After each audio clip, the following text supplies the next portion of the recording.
There's one. There's two.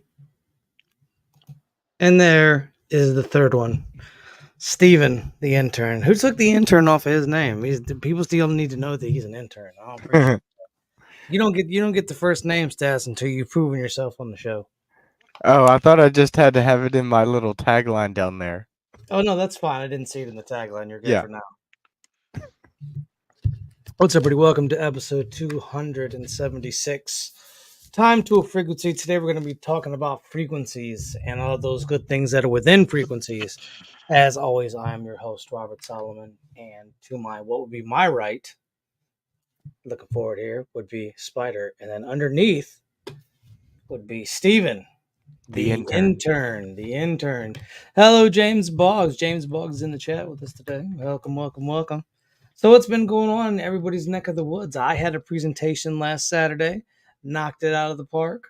Had people come up to me after the show, had conversations, talks, all that, getting scheduled in to speak a couple more places.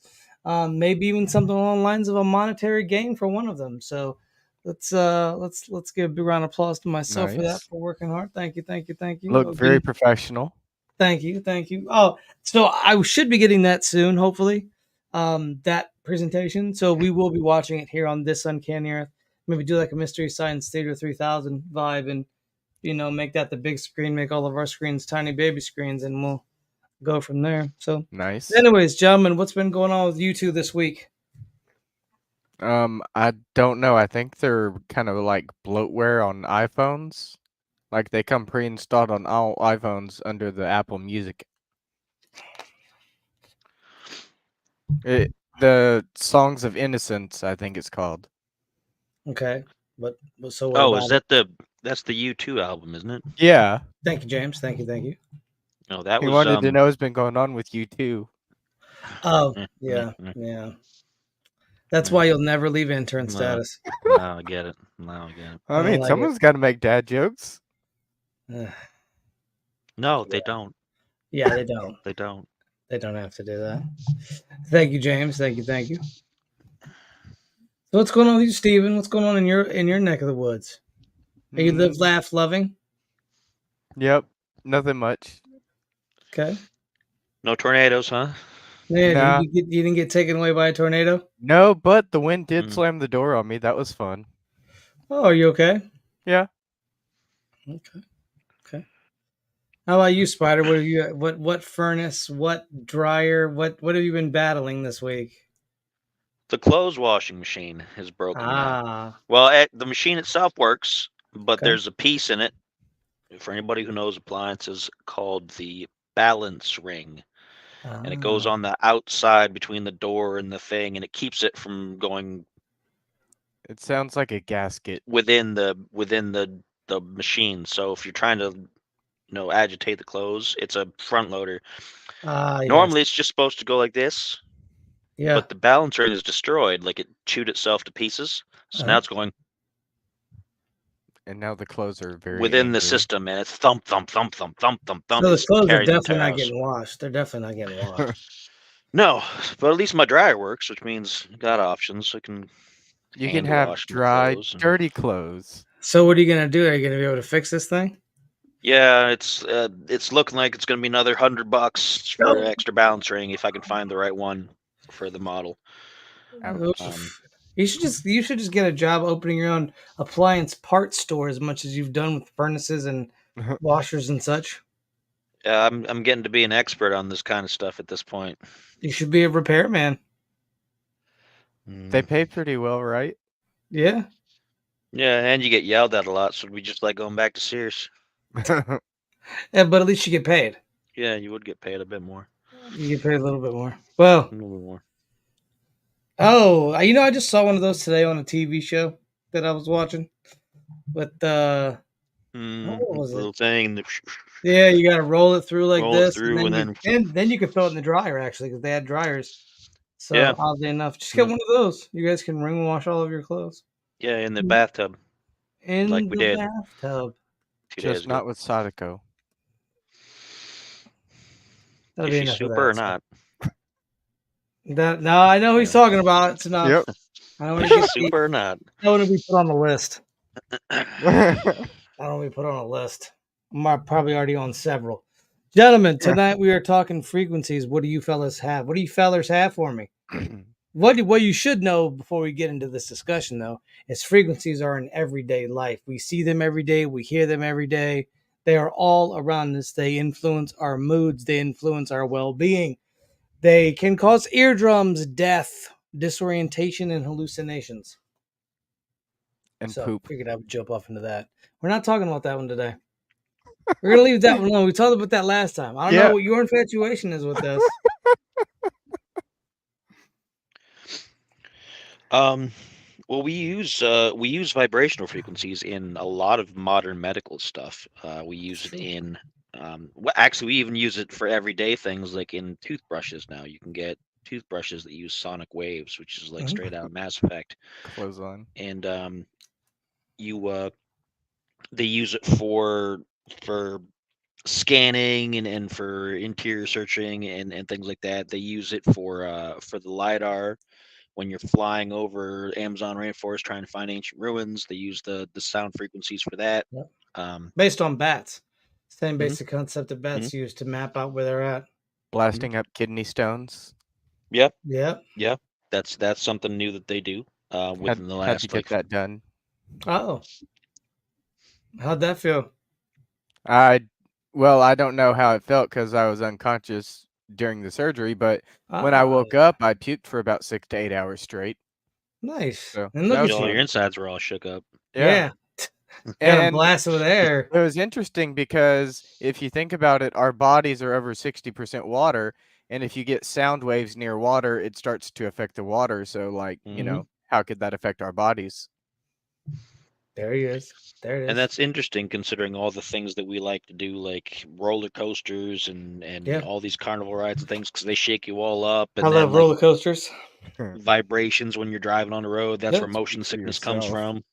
Or if you go to raves and are at raves all night, like I used to do in the early 2000s, you can literally hear the music when you're at home by yourself and there's no music playing. It's just I hear that every time you open your refrigerator. That's because there's a rave party going on in that fridge. Why'd you come over and fix it since you're the appliance man now? You got a light bulb? Yeah, of course. All right. There you go. Yeah, how's that feel? It's $60 an hour, and you have to pay for the first 2 hours ahead of time. Even regardless of the work that gets done. I'll pay you in shots of whiskey. Regardless of, well, if you're getting $60 whiskey, then that's two $60 whiskeys, and that's pretty good. No, you get one shot for 2 hours. Enjoy it. Get to work. Well, if it's one $60 shot, then that's some really like top shelf stuff for the $60 shots. Which I would not be giving. Which I'm not going to give to the. Which I'm not giving to the appliance repairman. Rip Van Winkle's style. But yeah, frequencies are in everything that we see. They're in radio stations. I mean, obviously, the music you listen to is all based on frequency. That's why frequencies elicit emotions, both happy, sad, and angry, and everything in there between. That's why when you listen to your favorite song, sometimes you get chills going up your spine, going up your arms. You get the hair standing up because you're feeling it. It's that frequency. It's that level of music that you feel in your system, and that reacts to your system. There's been previous studies done on music and the body itself and brainwave activity that is changed via musical notations. Speaking of the musical aspect of it, a long time ago, before, hang on, let me check my notes to get the exact year real quick. 1939, the standard tune pitch was shifted from 432 up to 440 hertz. But before it was shifted, when it was still 432 hertz, they actually called it the Verdi tuning system because it was coined by one of the old people like Mozart named Verdi. Hang on, Giuseppe Verdi. Giuseppe Verdi. Yep. I was going to let you get it. Yeah. I had to look it up, but I found it real quick. You did it. You did the darn, as the kids say. There's a whether it's conspiracy theory or not is up in the air depending on how much you believe in it, but there's a theory. Foundation? There's a theory that when they switched the frequency, it was purposeful to make the frequency more harmful Yep. rather than Yes. helpful, because the initial frequency was supposed to be a natural frequency that harmonized with the body, whereas the new frequency is supposed to be more dissonant with the body. And another thing that was pretty interesting was how, with the right vibrational frequencies, you can actually achieve levitation. And there's actual videos of that online with like people using didgeridoos and lifting up pieces of paper, just as an example. But then they have this other video of a Dr. Jarl who went and studied with Tibetan monks who were actually able to lift a larger stone through a hollow in a rock. Yeah, sonics are I don't remember if they've ever classified it as a force, but sound moves in waves, similar to how light moves in waves. And I believe they consider both of those weak forces as well, because since gravity moves in waves, it's gravitational waves, and gravity is a force. Well, we have different alpha and beta waves that move through the body as well. Alpha waves being the music that you hear in your ears, considered alpha waves. So you're listening to these things and it's making changes in your body. Binaural beats, for example, is just a small amount of things you can listen to sort of reprogram your body. And supposedly the sound frequencies, depending on the frequency we use, heals the body, heals the mind, and can also help one think better, clearer. So you don't have to drain it twice a 432. day to think good. And we mentioned it last week. We mentioned it towards the end of that show, which led into this show, that that certain drones and ambient sounds are often used for meditation or for clarity or for focus. That's correct. And I was always a fan of ambient music in the past, and I've used that to be kind of in the zone myself more than once, because it helps you focus on something without being really too frenetic and too beat driven. But some people actually do better if it is like very, very fast syncopated beats or things of that nature. Depending, it all depends on how your brain is interpreting the sound coming in, how it's going to affect you, and how you apply that. Now, I want to get a slight definition for what frequencies are so that we're all in tandem with this. A frequency is the number of occurrences of a repeating event per unit of time, and the rate at which a vibration occurs that constitutes a wave, either in a material, as in sound waves, or an electromagnetic field, as in radio waves and light, are usually measured per second. So, the way things are measured, the occurrences of a repeating event. So, your repeating event is your beats, your pianos, your instruments, everything that goes along with it, and how many times that note repeats itself over the course of the song length.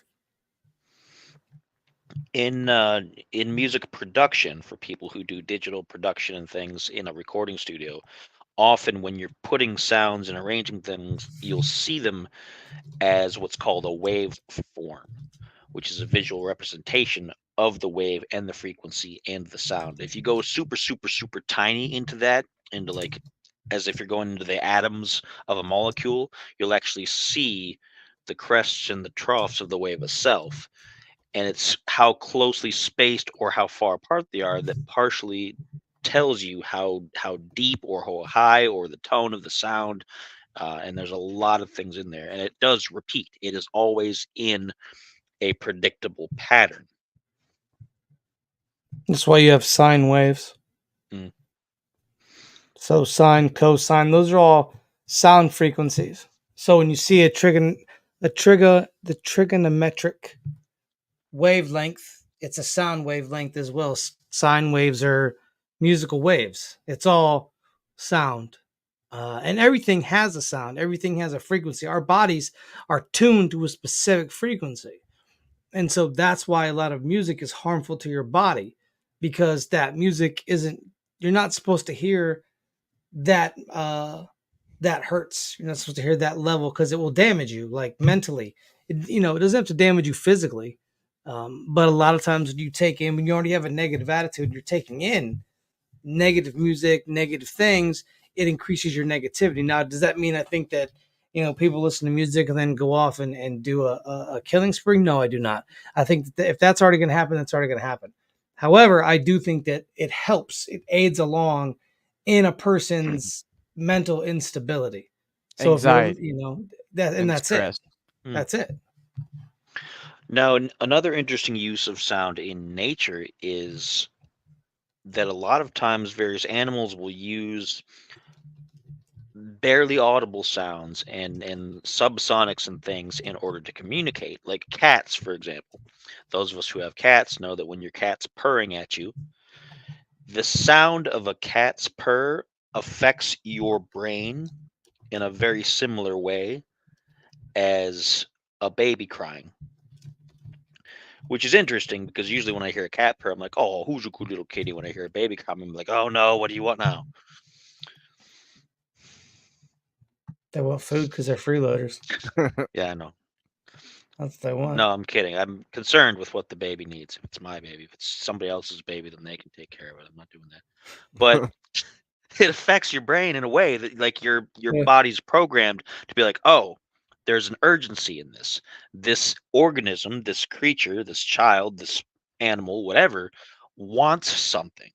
I can tell by the sound. It instantly, even if you don't know what it is, even if you don't normally know that, if off the top of your head you've never heard a baby cry and you don't know that, oh, this baby's going to need something, it Right. affects your brain in a way that your brain tells you, hey, this being is communicating that it needs something from you. And the way a child cries is meant to elicit an annoying response in your brain because it's supposed to be met with a sense of urgency. So when a child is crying for its mom or its daddy, the best you could do is pick the child up, hold the child, because the cries are meant to elicit a feeling of annoyance or a sense of urgency to take care of the problem that is in fact there. Which is funny, the cats purr about it and they're trying to get your attention because all they usually want to do is sit on your lap and have you pet them forever and tell them to claw your face off. Or they just want to lay on you and never want to get up. Right. Who cares how you feel? If it hurts, it hurts. That's Shouldn't a cat have put for your you. arm there. Yeah, that is 100% That's a a cat for you. feline for you. But even they have, like Spider was saying, they have certain residual frequencies in their purr that actually helps human beings with their hearts. It's sort of a de-stressor when a cat lays on you. I could fall asleep to a cat's purr just because the way the vibrational frequency is hitting my ear, and that sound is just like it's like raindrops at night falling. And there's some apparently observational evidence with cat purrs that they didn't develop them necessarily for each other because they communicate in other ways, but they developed purring specifically to tell humans, hey, we need you for something, which is an interesting they need some food. Yeah, It's an interesting evolutionary trait that they developed, having to deal with human beings over a span of time, over blocks of time. Which I think, if we really sit back and look at sound waves as a whole, they make up our day-to-day lives. They make up, when you hear an alarm go off, right? Your brain is already predisposed to saying, you know what? We got to get out of here. This is something that's very important. It's serious. You hear like a fire alarm, right? It's annoying. You want to get away from there because you want to get rid of that sound in your ears. So the best way to annoy another human being is just by making an annoying sound. What are you doing, intern? Oh, I'm being he an wants to make annoying an sound. Oh, but I'm not like going that. to. It's like that movie with Jim Carrey and the Dumb and Jeff Dumber, where Daniels. they're in the car irritating that guy who's trying to whack drive. him. Yeah, but not in the way you think. Well, in the mafia way. like that. And about trying to get away from the annoying sound alarms, they overdo fire drills in public settings so often that I don't even bother anymore. I'm just like, it's probably just a fire drill. It's not real. They've completely desensitized me. Not and me. Hello, it's annoying. OCIR. The one thing you want to do is you want to get away from that sound. So you're like, okay, which is a good way to get out of the vicinity of a sound. It's police sometimes use it as riot dispersal method. They will pump large sound through speakers of an irritating sound to disperse crowds. Because you can change the frequency enough to burst the human eardrum Like if air it's a horns? certain pitch. Yeah, almost. But like a certain pitch will 100% blow out an eardrum. So now I want to get into what I call the 440 hertz problem. And then when it comes to frequencies, higher and stronger doesn't always equate to being better. Lower frequencies or binaural beats, as we talked about previous, are recommended to improve your brain's motor function and help with focus of clarity. The human body functions in the range of 62 to 72 hertz and supposedly has a frequency lower than supposedly having a frequency lower than 58 suggests one is fighting off sickness, though there is no scientific evidence to back that up. The lower your frequency is, the weaker your body becomes. And no, Alfie, we should not be giving him. He doesn't get paid in the first place. So you can't increase 0 to 0, you're just going to increase 0 to 0. So we'll just give him some more zeros, but without ones in front of them. No, the thing is, your body does operate at a certain frequency. Your heart does, your lungs do, your kidneys, your organs, all of it operates at a certain frequency, and tuning your body to those frequencies allows somewhat of a healing to take place. Now, I am not one for being a new age healer. This guy's going to get you fired. He's advocating for a union for you. We don't know. One quick thing to mention Less while you're going rights. on there to add to what Yeah, you're go ahead. saying is that 60 hertz is also the common sound profile for bass in And most music. and the common resting heart rate, right? 60 BPM. Yeah, I suppose on the thing. Yeah, around 60 He beats said per on the minute. thing. You mean the The EKG meter? echocardiogram. There That's what you it's called, the go. echocardiogram. That's why I called it thing, because it's a huge word. But yeah, 60 hertz is frequently, because I work with, when you're doing equalizing for music production, again, you see the numbers of the frequencies, whereas most human speech is upwards like in 1,000+ hertz. That's why some people's voices are so annoying. Down in the 60 hertz range is generally the bass range for a bass guitar or heavy low bass drops, and the kind of, because bass vibrates more than the upper sounds do, and it all has to do with that frequency and the lower of the sound. Which, oddly enough, bass can, if it's beating hard enough, it can shake your plates. It can rattle. It'll rattle your teeth in your Like skull. when If you've ever heard deep bass, it will rattle your teeth. like when someone's got their car turned up real loud. There was an intermission once at a Tool show years ago where they stopped playing, but they set the bass guitar. They like plucked a note and let it sustain for like 10 minutes and just sat on stage while they were like doing their, like taking their break, and it just went like, and you felt it throughout the entire arena, Right. just this thrum that just continued and went on, and you vibrated with it for the entire 10 minutes. And the crowd was actually quiet for that? Well, not necessarily. I mean, but No, the crowd it's, was probably all high. To be well, perfectly honest, it because is a that's Tool show, and that It is a Tool show. frequently happens. But it was so loud because it's been amplified so many times, Yeah. plus the acoustics of the arena and everything, plus being able to feel it kind of overwhelms some other things too. So it was like an ever-present thing despite any sort of crowd noise. And honestly, that sounds like something Tool would do, because their music is very much changing of frequencies. Like if you listen to any of their albums, Lateralis, Anemia, Undertow, they're all different ranges of frequencies, with Lateralis being the most like Sacred spaced out Geometry was a frequency. lot Yeah. in that Yeah, album.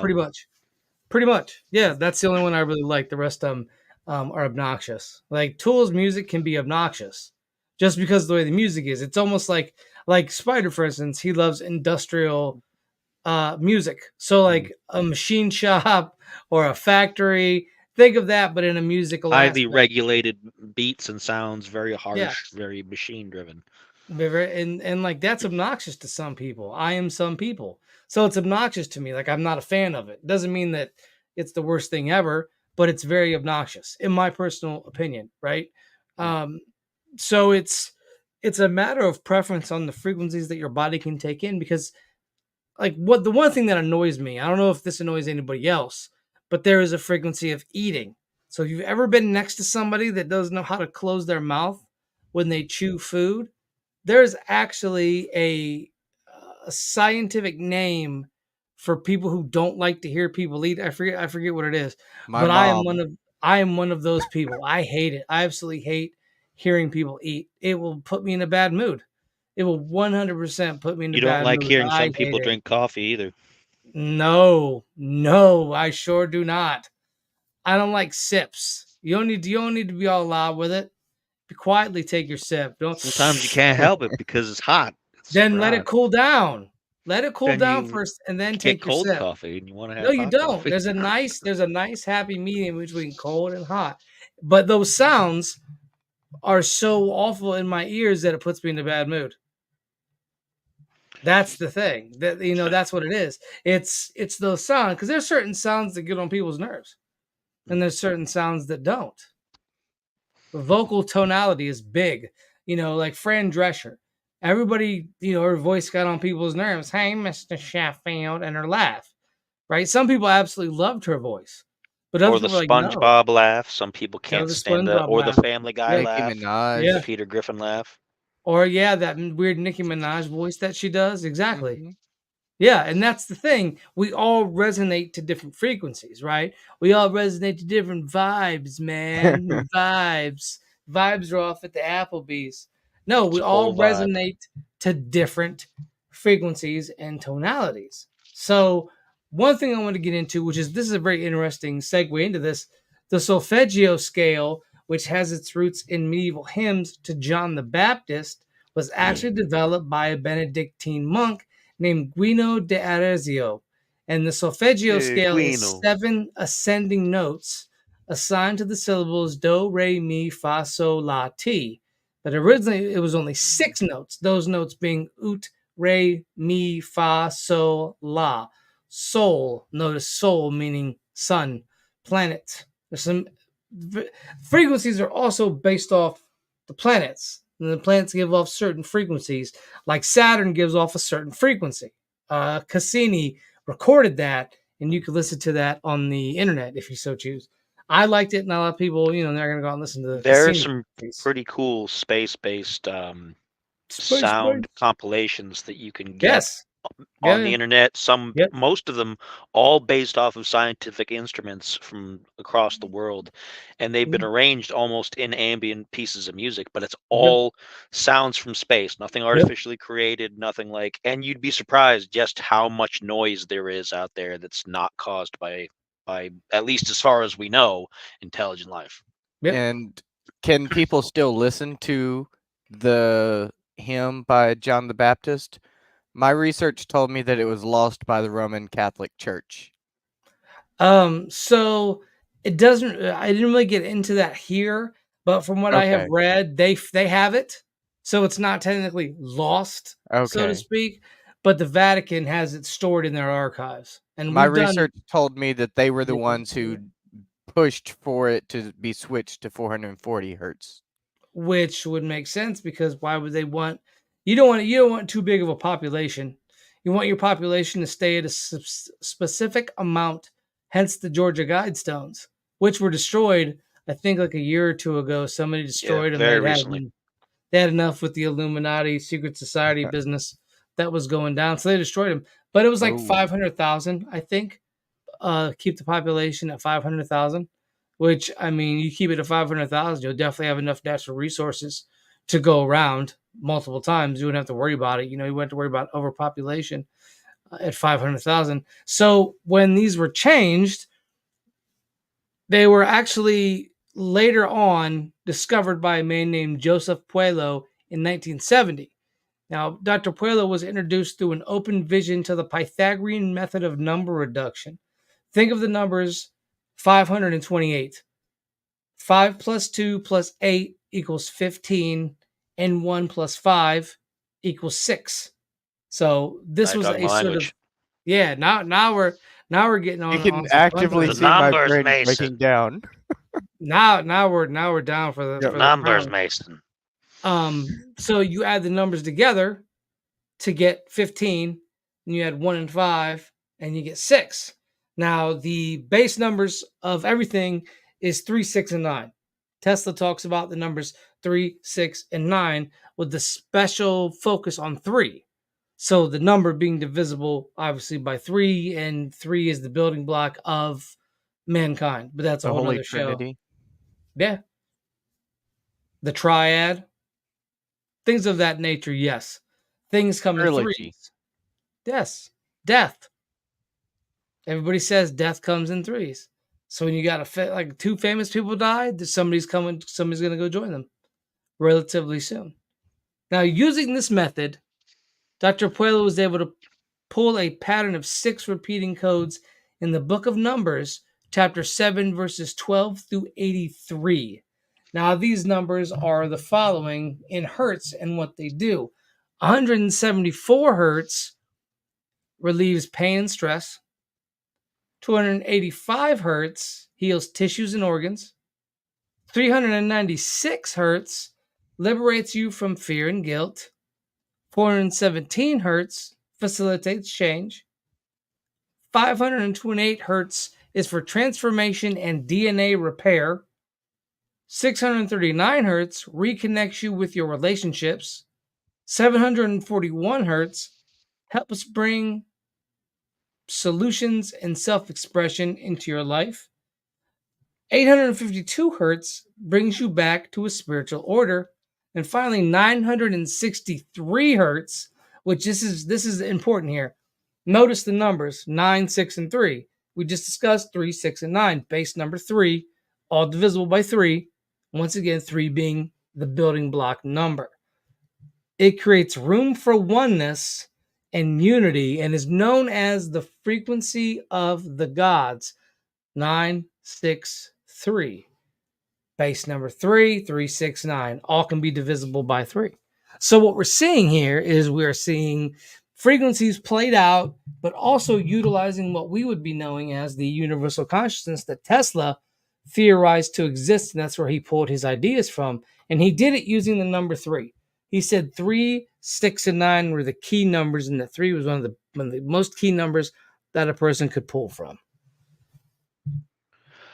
That's what I want to know, OC. I think, like I said, I have a theory that he got it from the universal consciousness. I believe that our DNA is imprinted with all the knowledge that we have had, our forefathers have had. I don't believe there's anything called junk DNA.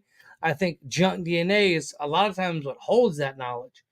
And being able to access that knowledge, however Tesla was able to do it via meditation, via some machine that he was able to draw back on his DNA from.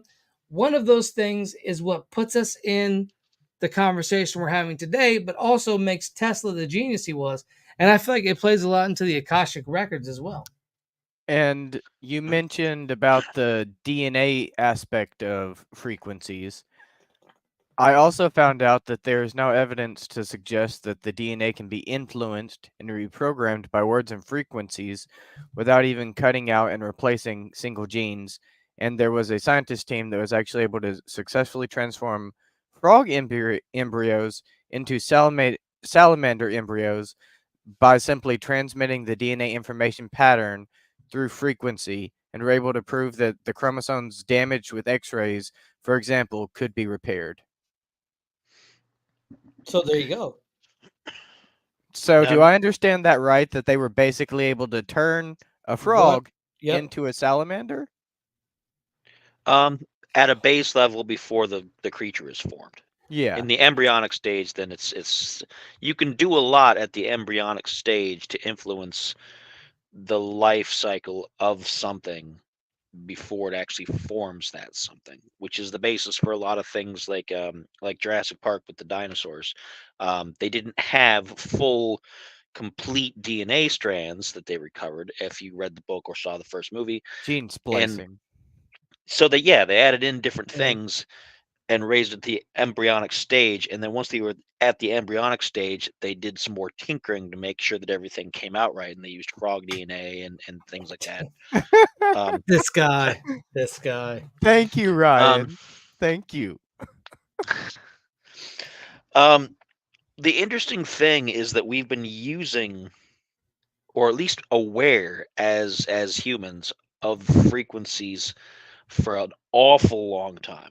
There's an entire field dedicated to studying its historical use of acoustics, both in instruments or in natural locations or building locations to emulate or to use or harness the frequencies. It's called archaeoacoustics. And it's, of course, a subfield of archaeology and acoustics study. One of the big things about it is, of course, we talked about Stonehenge briefly last week. But Stonehenge, they did a bunch of experiments in 1999. And then they presented their findings between 2011 and 2020, where they found that you could actually create musical sounds depending on where you were and what instrument, if you played it like a drum or if you played like a horn or different things, and it would create different sounds and different impressions depending on where you stood. The Mayans and the Aztecs both created whistles based on acoustics that were supposed to create the death the whistle. sounds. The death whistle. Yeah. Now that's an interesting thing too, because I always, as most people were aware of, we all thought, oh yeah, it's supposed to make a screaming sound. Yeah. But apparently, according to what I've been finding, it doesn't actually make a scream sound. It makes more like a high end sigh sort of sound, like an atmospheric kind of air rushing sound, and it's not as loud as it's been described as. But the term death whistle gave it kind of a legend of its own. The difference was to scare people, right? That's what the story was, but apparently the whistles were supposed to be used at funerals to signal the passage of the spirit, and then they were buried with the bodies for them to use as a signaling device in the hereafter. The Mayans used it first, and then the Aztecs used it afterwards. Although the Aztecs are apparently, theirs were not as good as the Mayans, as many things that the Aztecs did. The Aztecs were actually slightly less sophisticated than the Mayans and had built off of the previous empire. They just were a lot more aggressive and a lot more like, let's murder more people for the blood gods. For the blood gods. Now, this also leads to something that I know that you guys are interested in, which is stone tape theory.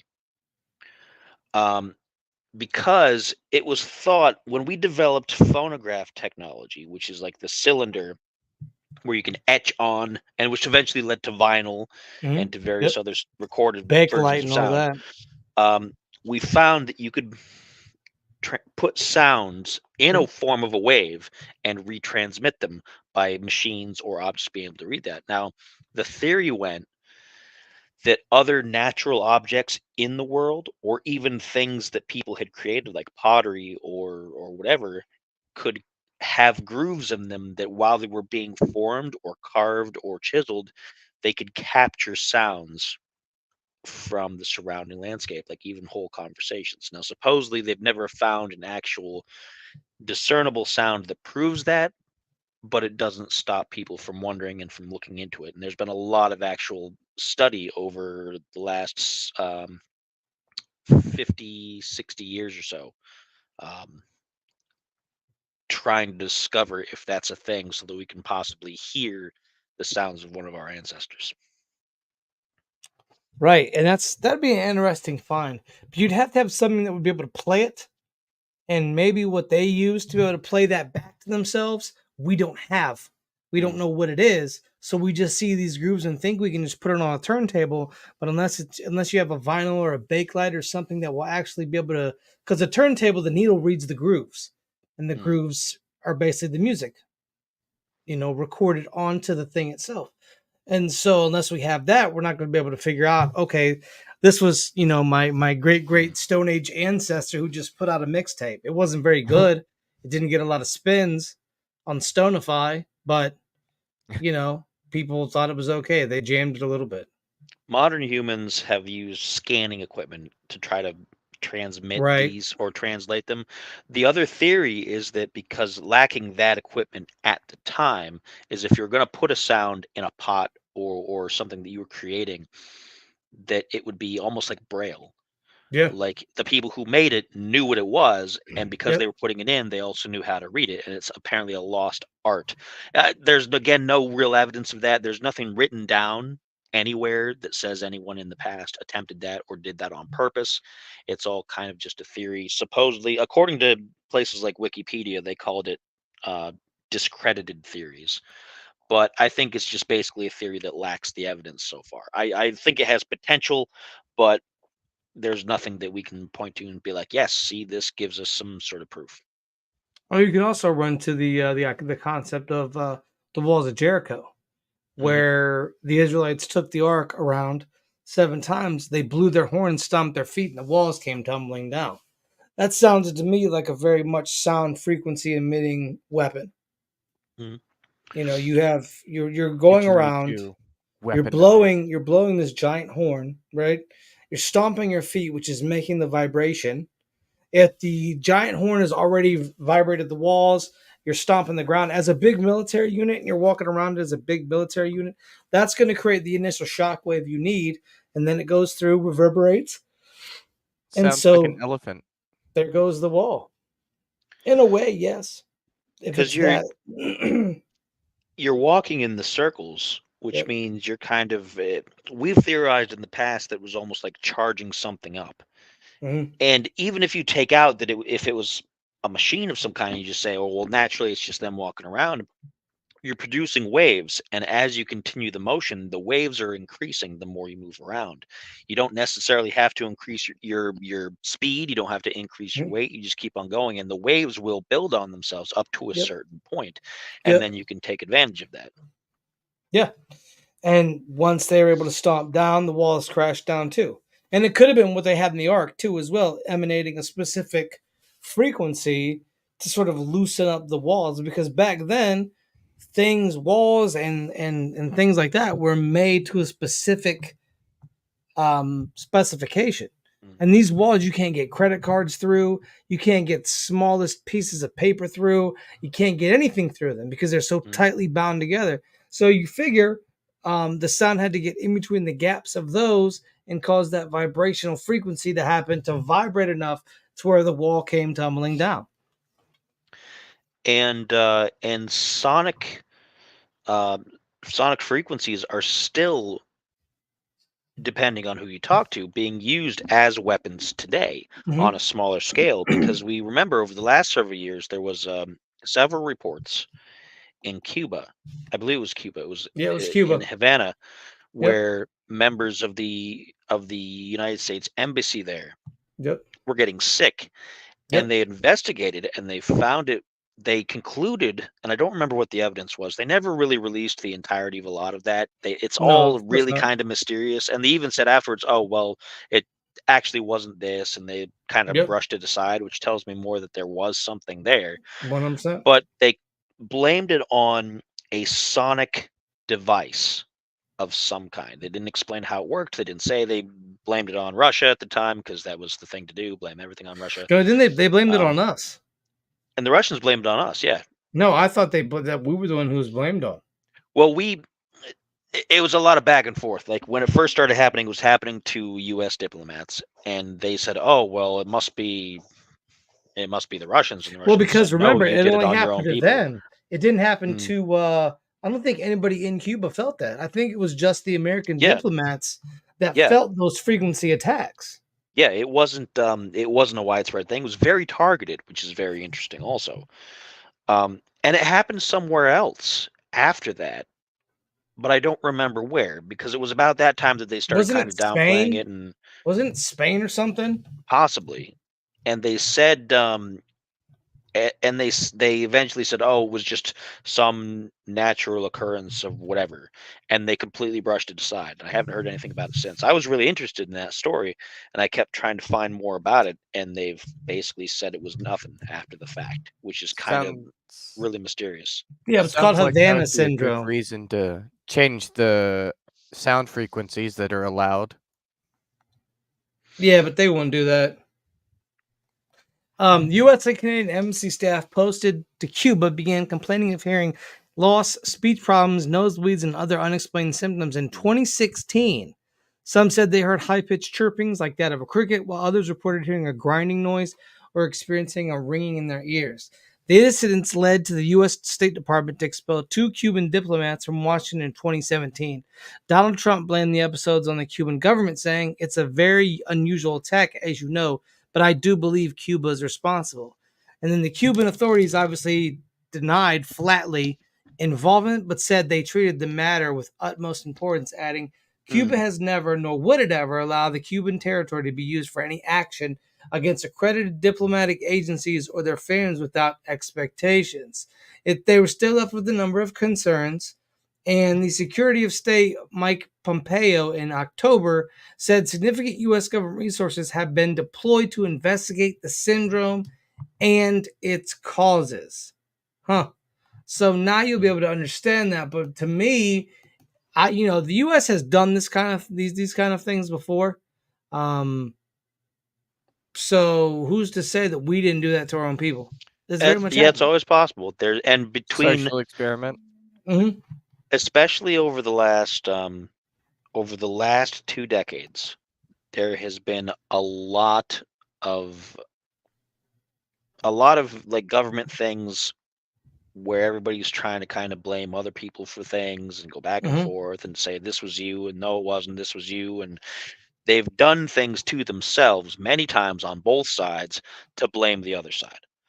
Sometimes it's kind of overt, like sometimes it's Smollett saying that he was attacked when it was just people he knew on purpose. But other times it's more subtle, like this kind of stuff, where it could be like we're actively doing something to our people, but it's to really make somebody else look bad. Or it's an experiment to see if it works or not.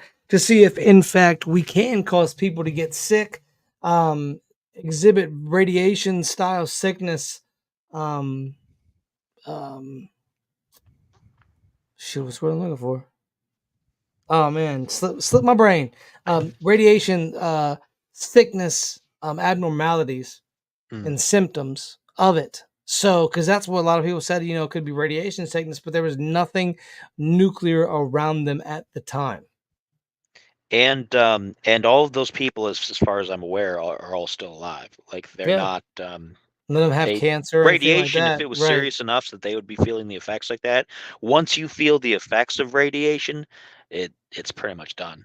Like if it's there and you don't feel the effects at first, it could be something you'll still survive from. But generally, if you start feeling sick like pretty immediately from radiation, you're done.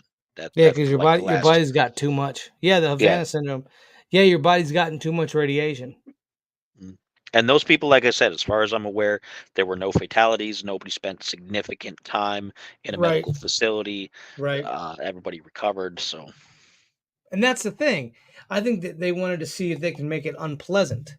Not so much to kill anybody, just make it unpleasant and go from there. You know what I mean? Like that, I think was the end goal with whatever that was.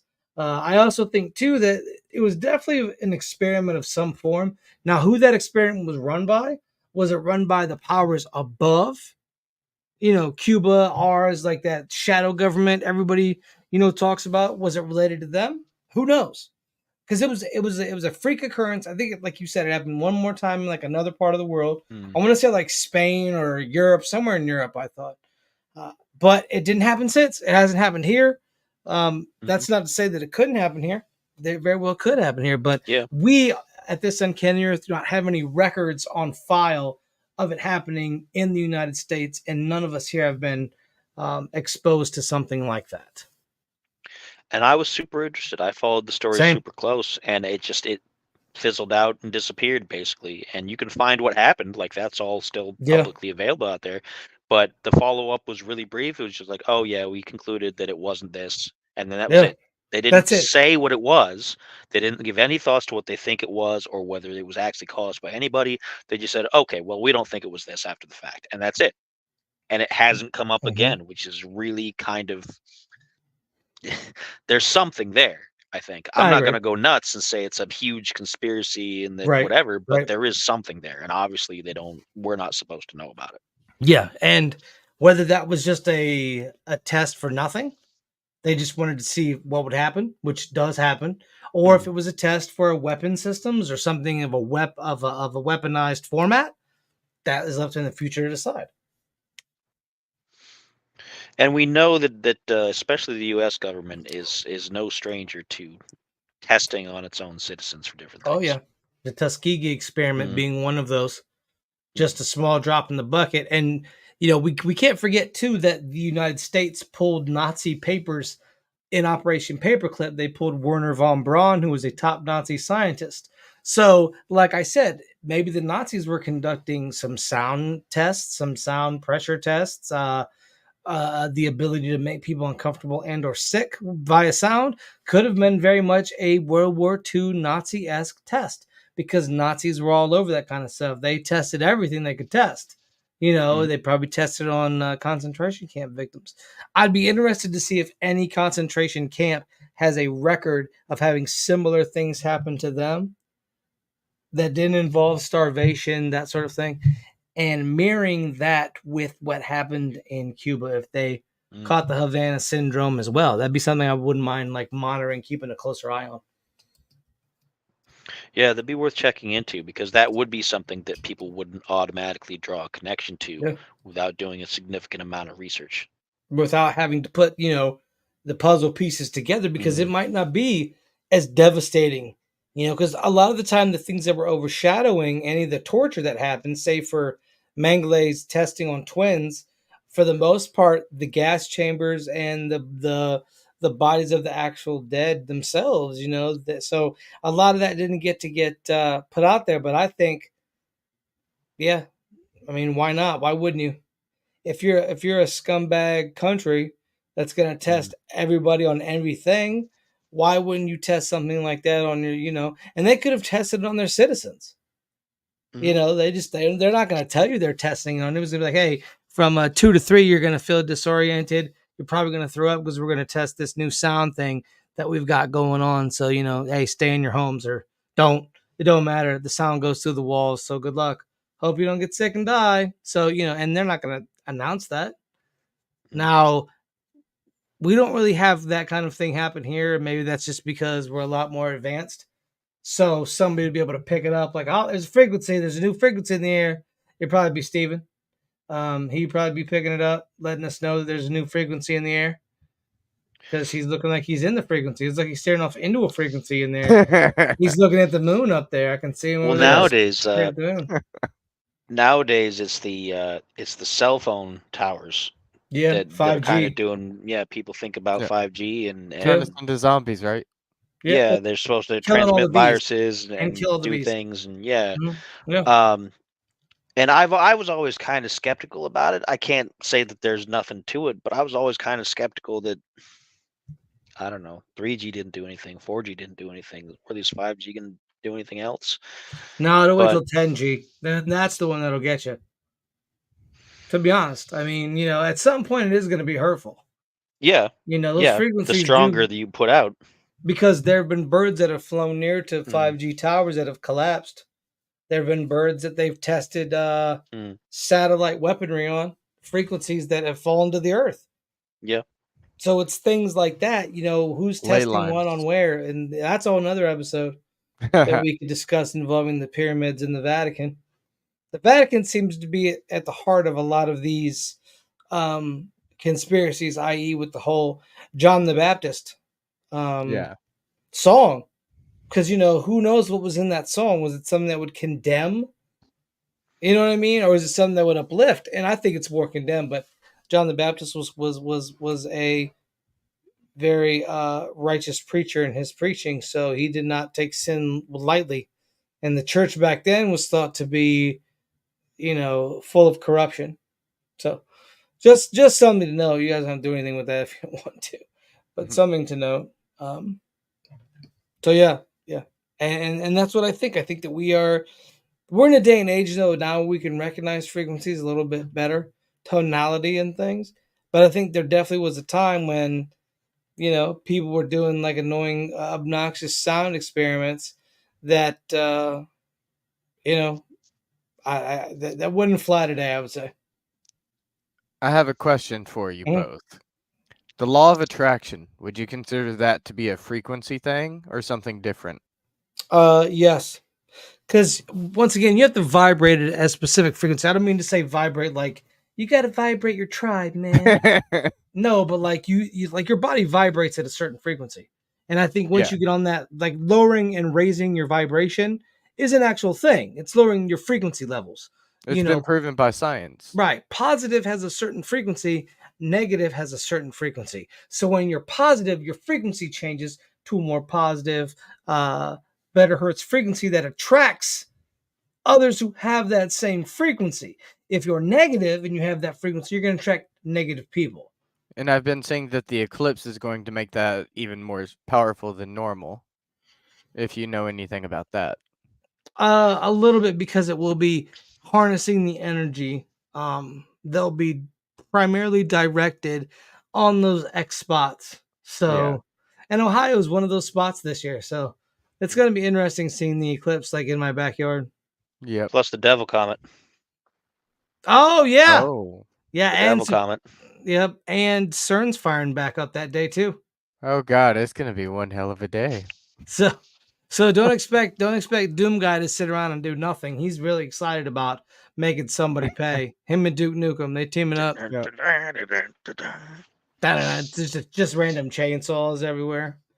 So yeah, and that's it. That's the point. Like the frequencies will change with the eclipse. So are you guys gonna see the eclipse this year? I'm gonna see it. I'm getting off work early just so I can come home to get ready for it. I am actually just coincidentally off that day. I didn't even request it. They knew. Yep. You gotta go back home, man. Once that portal opens, you only have a brief window to jump back into the eclipse to go home again. Yeah, I'm waiting to see which one of the 5 apocalypse theories actually comes true this time. It'll be the 7th, because it's always the 7th, the one you didn't expect, the one you didn't expect, and everybody like 3 days of darkness. The world could specifically end, and people's bosses would be like, "Well, hope you're gonna come in the next day." Yep. It don't matter if if you're off. I thought it would be hilarious if the world ended through some sort of nuclear fallout, like 2 days before the Fallout TV show premiered. Oh, yeah.